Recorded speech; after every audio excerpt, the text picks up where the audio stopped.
My name is Jack Sittsamer. Today is the 18th of June, 208. I was born in Poland in a small town they called Shtetl.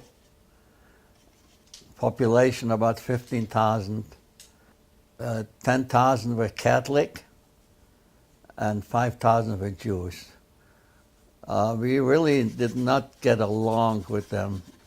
Or they didn't get along with us because they were all Catholics and they went to another church and we went to a synagogue. But we had to live with it. We have no other choice. My immediate family, I had an older brother, Israel. I had a younger brother, Yosef, plus two, Devorah, my sister, and Gitla, my sister. They were 5 children. We weren't rich, but my father always managed to come home on Thursdays, or we'd be together on the Shabbat. But we were happy. It was a happy family, and we gathered all the holidays and birthdays with the cousins, with the nieces and nephews. Life was good. We didn't know anything better. I mean, we had enough bread, we had enough soup, everything was fine. And then 1938, when Hitler started preparing to take over all those countries, my father was very worried about it because he said, because he went through a war, you know what war is hell. And we didn't know what war is, but we just listened to him. Finally, we heard that Hitler marched into Czechoslovakia, then Austria, and then my father said, next is going to be Poland. And sure enough, it was September 1st, 1939. We heard we had a radio. We heard on the radio that the German army crossed into Poland. And it was very quiet. Everybody was wondering what's going to happen next. But nobody ever expected to be that bad. The first thing, I remember they came in the afternoon. The first thing they did, we had 3 beautiful synagogues, and they burned them. There were some people in there. If you were Jewish, you had to wear an armband on your arm with a Jewish star. It wasn't safe to go down the street. My father never left the house because you went down the street and they grabbed you and put you in a truck and took you out of town and to do forced labor. Sometimes you came home, sometimes you didn't come home. Your family didn't know what happened. They established a little order. You know the Judenrat is? The eldest of the town went to the German government. They said that, why do you have to grab people up the street? We have a list of all the Jewish people, and you let us know how many people you need every day, and we'll see to it that you get them. You don't have to hunt for them. And that sort of worked out because everybody had to work 3 days a week. But the other 4 days, if somebody who had money could hire somebody to go to work instead of him, the money came in handy. It wasn't much, maybe to buy a loaf of bread, but it helped a little bit. So me and my brother, we worked every day. 3 days a week we worked for the Germans, and 4 days a week we worked like for other people who could afford to hire somebody to go instead of them.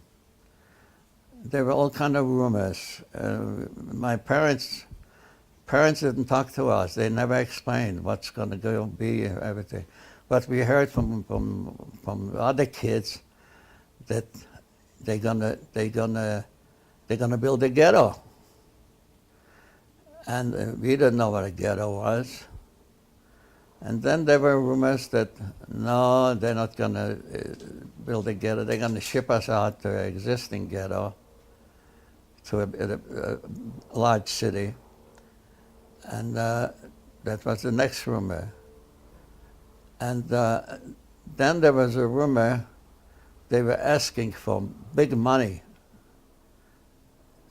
They thought that the Jewish people are hiding a lot of money. Maybe it was true, maybe it wasn't true. So like a ransom, if they get, we never find out how much they ask for. If they get the money they're asking for, we'll be able to stay in town safe. And in fact, we had always been prepared with, we packed some important things and put it in a backpack, just in case we have to leave. But everybody unpacked and everybody was satisfied. But it was 2 weeks later. It was March the 9th, 1942. In the middle of the night, maybe 1 or 2 o'clock in the morning, we heard all kind of noises, all kind of rifle fire, and people were screaming, children were crying. And they didn't take a few minutes later, they came to our house and they kicked the door down and everybody out. And we assembled in the market square. It was all kind of commotion. And after we assembled, and they had a lot of help from the Polish police.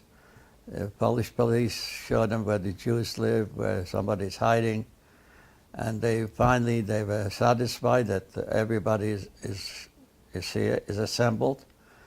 They start marching us. There was a small airport, a small airplane factory on the outskirts, maybe 10 miles away from Mielec. And next to it was an airport. And that's the direction we were marching. We made it to the airport, and there were like 5 or 6 hangars. And we walked in to the door, big door, the hangar. And as soon as we walked through the door, they start selections. Women, older men, women, and children to the right. Young men to the left. My older brother and myself, we went to the left. My mother, my younger brother, and my 2 sisters went to the right. And they took all those people on the right, and they loaded them up in cattle cars, and that's the end of it.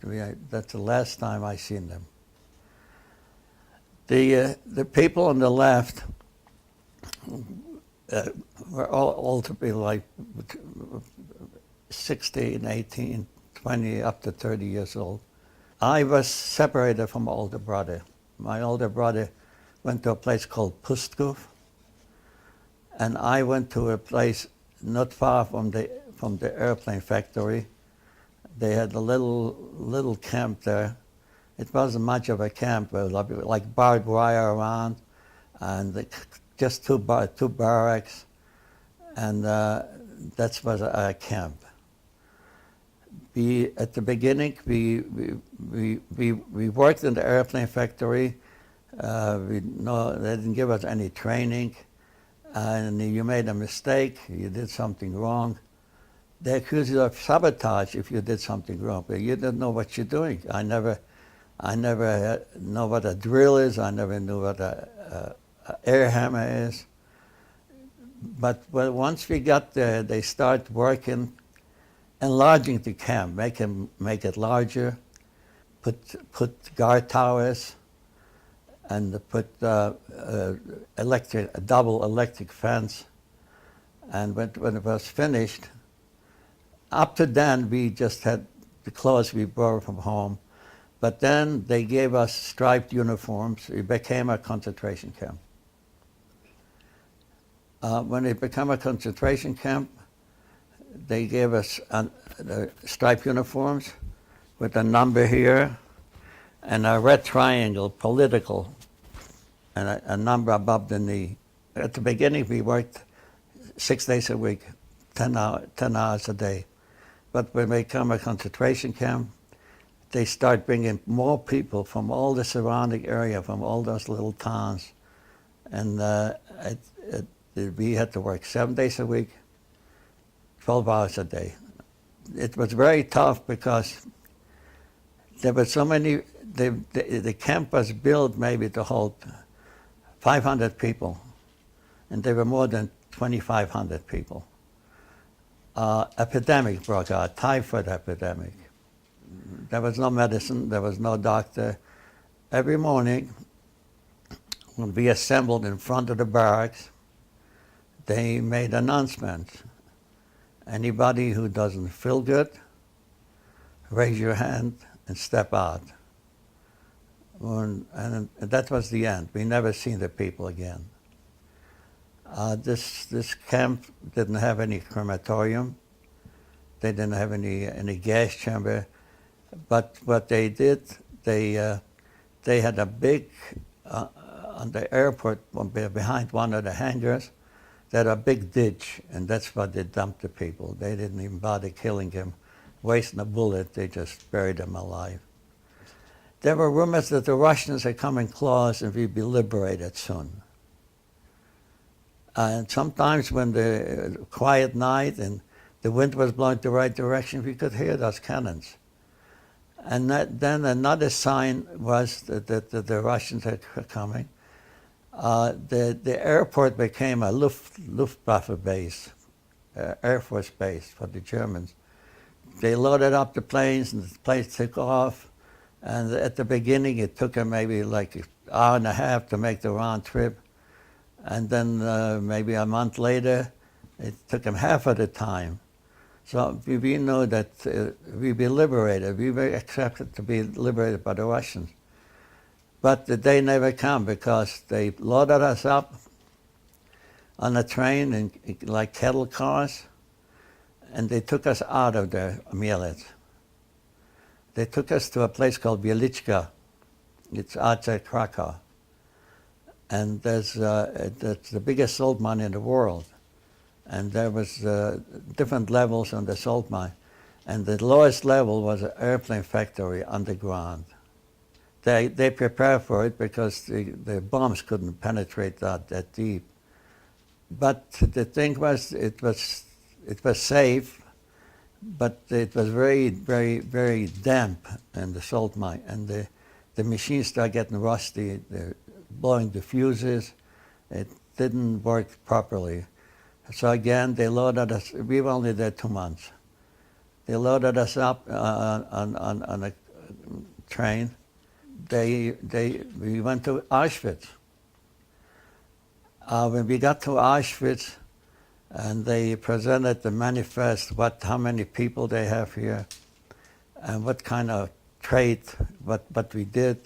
So they were listed as productive workers.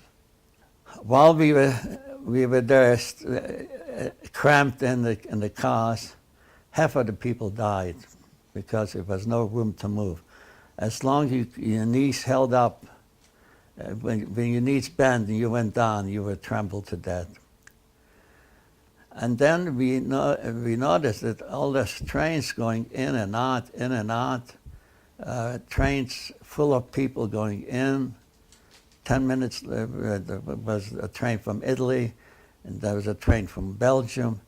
And 10 minutes later, the same train, because the marking on the locomotive was there, it comes out empty. What they doing with all the people? They must be killing them. And sure enough, after 3 days, we came and they opened up the gates of the cars, and we cleaned them out. And then we were rolling again. This time we went to Flossenburg, Germany.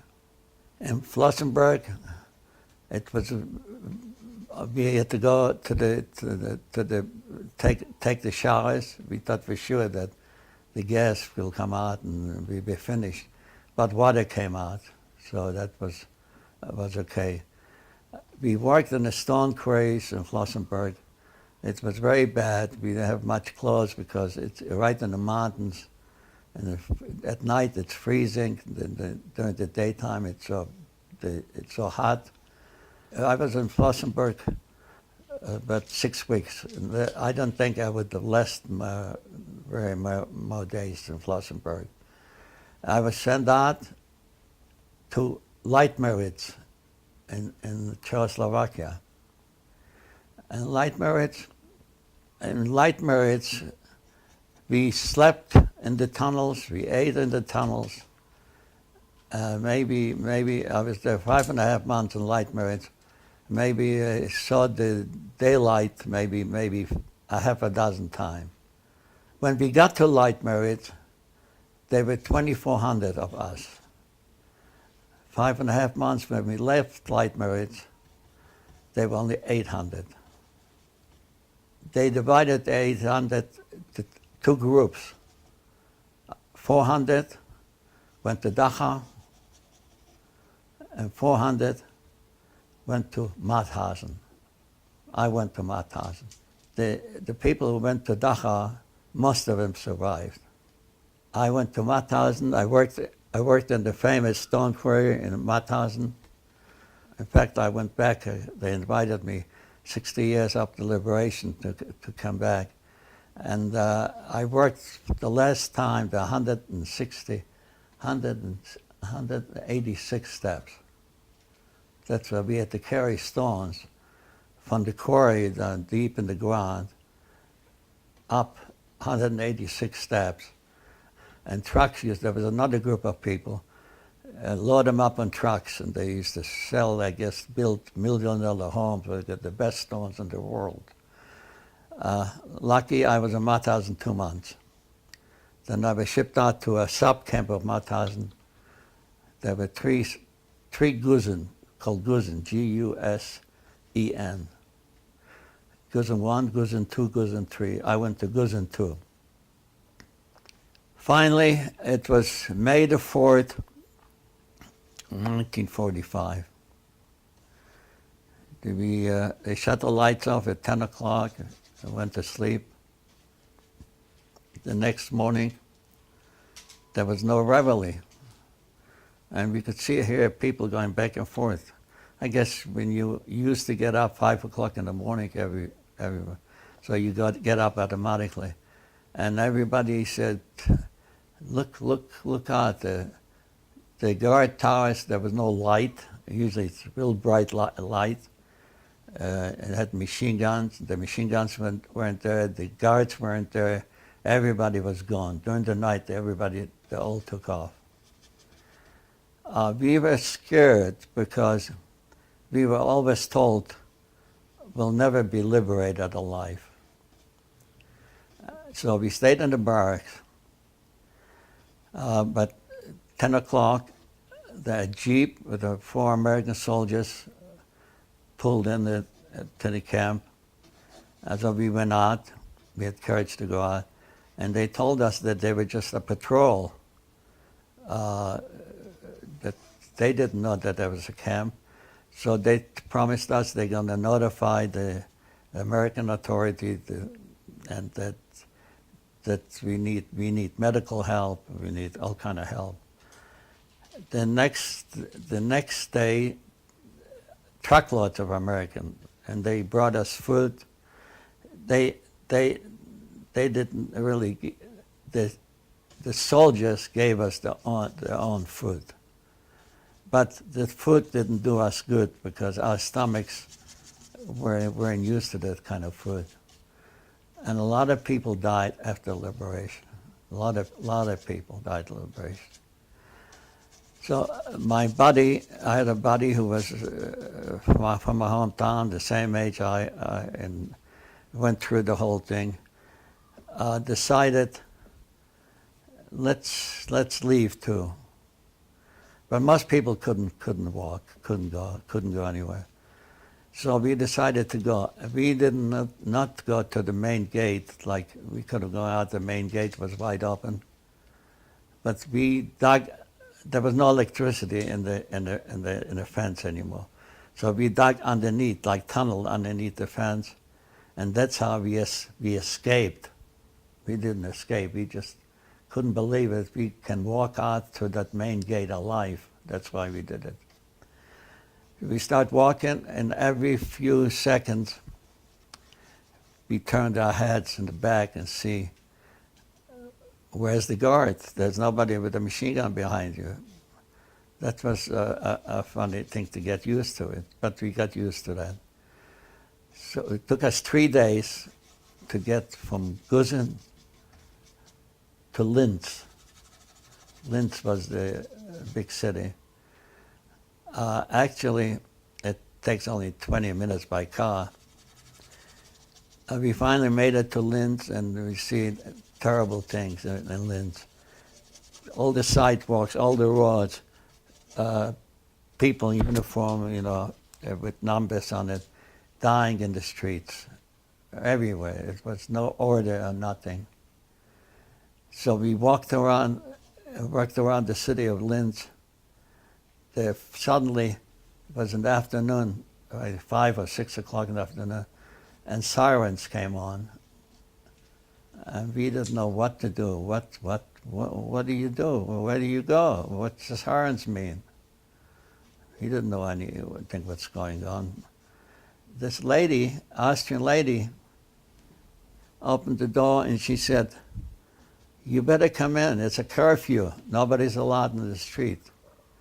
Her name, she was a Catholic lady, Mrs. Weber.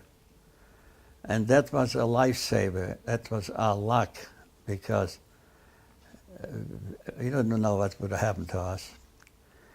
She was a widow. She had 2 sons. And the 2 sons were in the German army, and they died in Russia, Stalingrad fight. And she was a nurse, a retired nurse. And she was very strict with us. Whatever she gave us, that's it. She didn't want us to get sick. So we stayed with her for 3 months. When I got to Mrs. Weber, I was in bad shape, very bad shape. And my body, he was even worse shape. But she brought us back to health. After 3 months, we decided, what's going on in the world? Let's move on. We were in good shape, and see if we can find anybody who survived. But I knew already, from going from one camp to the other, you met up with different people. You ask them, where are you from? And there was one group of people. We asked, we are from Mielec. I said, oh, those people from Mielec who were evacuated from Mielec, they went to Belgium. They were only alive for 2 weeks, and they killed them. And I said, what are you talking about? At first we didn't believe him. But then we went to another camp, we met other people, and they confirmed it. They said, yeah, they all from all the Mielec, except the young people who went to work in the factory like me, they were killed. So by the end of the war, I knew already that my mother, my younger brother, and my 2 sisters, they died in Belgium. I know my father was killed because I seen it right in front of me. So all the time I was in camp, I wanted to live, because I was like 99% sure that my brother survived. So after we traveled to all those camps in Germany, and I went to Italy too. Most people went to Italy. We wanted to go to Palestine. When I went to Italy, somebody said that in Landsberg, this big camp, DP camp, one of the biggest DP camp, there's somebody who was in the same camp where my brother was. And I didn't wait 10 minutes. I jumped on the train. I went back to Germany, and I finally find somebody who said that my brother didn't make it. I was afraid to go back to Italy because I didn't have any papers to cross the border, because Germany was a separate country and Austria was a separate country. So I stayed in Germany, and my buddy found out that he had relatives in the United States, and in 1946 he left Germany for the United States. It wasn't so easy because the relative had to put up a bond and guarantee that he wouldn't be no burden to the government, that they would support him. I didn't have anybody, and if I had, I didn't know in the United States. So I stayed in Germany until 1949, and the United Jewish Federation brought me here. So when I got to Pittsburgh, they interviewed me, my background, my education. I never finished any school. So I told them I worked in an airplane factory and I worked in a stone quarry. So they gave me a list of places where they sheet metal manufacture. And a list, maybe 35 places. So I went to this one place on the top of the list, and they said, come to work tomorrow. So I worked there for 37.5 years, and I retired from there. I got married to a girl in Pittsburgh, a Pittsburgh girl. I'm divorced now for 5 years. But I have a son and a daughter, and I have 5 grandchildren. Yeah, very nice. That's me. Good job. Very good job. How did you do that?